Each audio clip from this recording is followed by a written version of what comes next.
ஓம் கணபதியே நமக. ஓம் முருகப்பெருமானே நமக. ஓம் ஆஞ்சநேயா நமக. ஓம் மகாலட்சுமி தாயே நமக. ஓம் குதம்பை சித்தரே நமக. ஓம் நந்திச சித்தரே நமக. ஓம் அகோரிகள் சித்தரே நமக. ஓம் நரசிம்மனே நமக. ஓம் சிவபெருமானே நமக. ஓம் விஷ்ணுமாயா நமக. ஓம் குட்டிச்சாத்தானே நமக. ஓம் அகோரகாளியே நமக.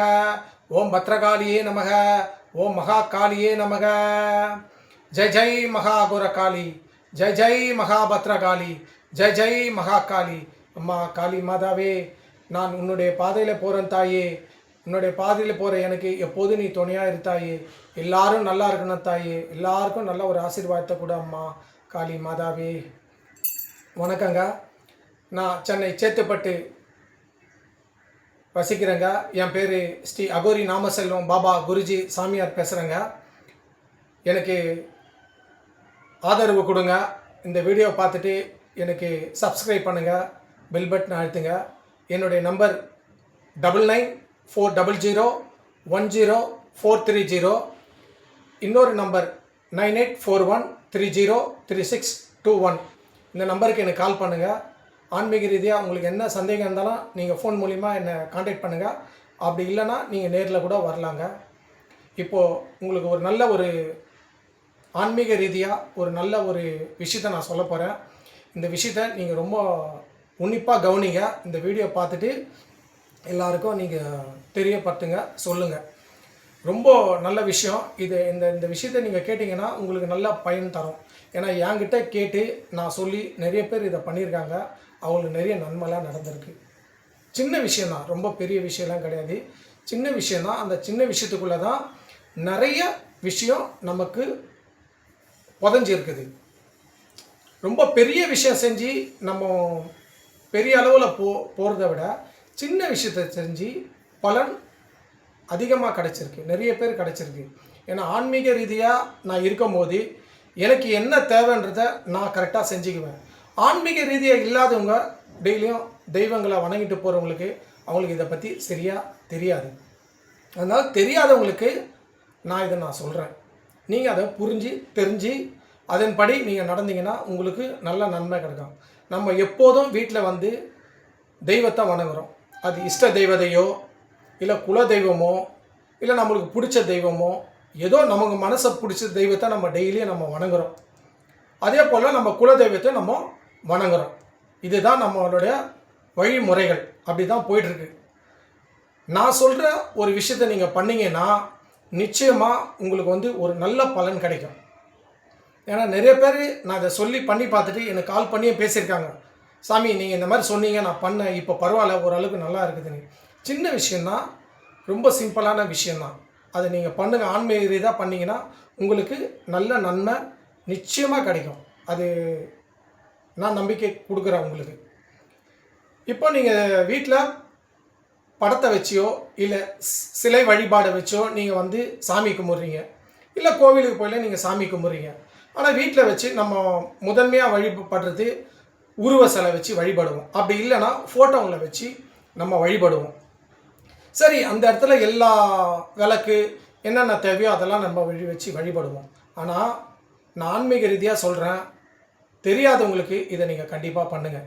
ரொம்ப நல்ல விஷயம். இந்த விஷயத்தை பண்ணிங்கன்னா நிறைய மாற்றம் வரும். நீங்கள் என்ன பண்ணுறீங்கன்னா, உங்களுடைய ஜாதகம் இருக்குல்ல, நம்மளுடைய பிறந்த ஜாதகம், நவகிரகங்களையும் 9 நவகிரகங்களையும் அடங்கிறது தான் நம்மளுடைய ஜாதகம். ஏன்னா நம்மளோட தலையெழுத்தையே மாற்றுறது 9 நவகிரகங்கள் தான். இந்த நவகிரகங்கள் வந்து நம்மளோட தெய்வங்கள், இஷ்ட தெய்வதையோ குல தெய்வதையோ அது கட்டுப்பட்டது தான் இந்த 9 நவகிரகங்களும். தெய்வத்துக்கு கட்டுப்பட்டது தான் இந்த நவகிரகங்கள். நவகிரகங்களை வச்சு தான் நம்மளோட வாழ்க்கையே ஜாதகம் தீர்மானிக்குது. புரியுதுங்களா? அந்த 9 நவகிரகங்களுக்கும் ஒரு அதிதேவதை இருக்கிறாங்க. அதோட அந்த 9 நவகிரகங்களுக்கு இஷ்ட தேவதையும் இருக்காங்க. பட் இருந்தாலும் நம்மளோட வழிபாடு, நம்மளோட முறைகள் எல்லாமே ஜாதகப்படி பார்த்தா 9 நவகிரகங்களை வச்சு தான் எல்லாமே.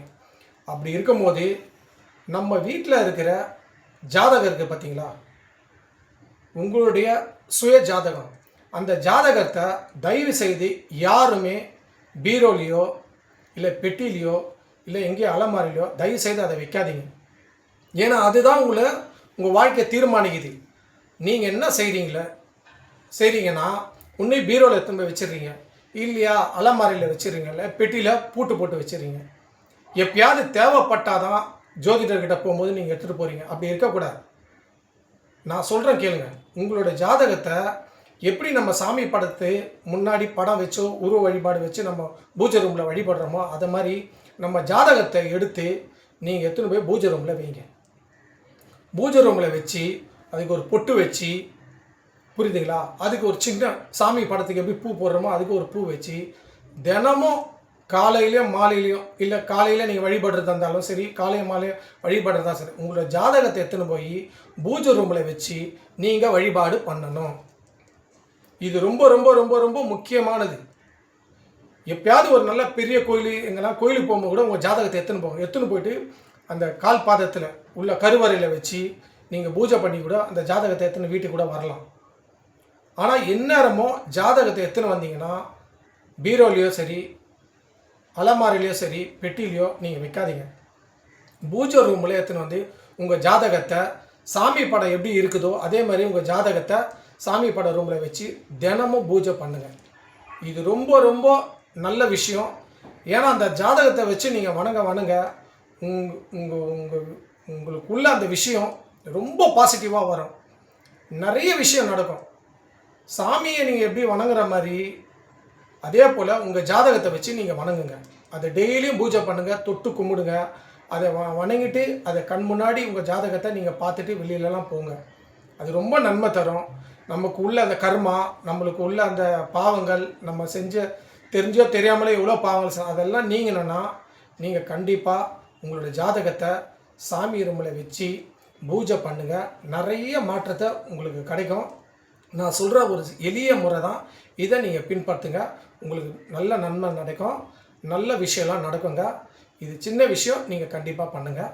வேறு ஒன்றும் இல்லை, இதை சொல்கிறதுக்கு தான் நான் வீடியோ போட்டிருக்கேன். இந்த வீடியோ பார்த்துட்டு அனைத்து பேரும், இப்போத்துலேருந்து இந்த வீடியோ பார்க்குற அனைத்து பேரும் உங்கள் ஜாதகத்தை எடுத்து சாமி படத்தாண்ட பூஜை ரூமில் வச்சு பூஜை பண்ணுங்கள். இது செஞ்சாலே நிறைய விஷயம் உங்களுக்கு தன்னாலே நடக்குங்க.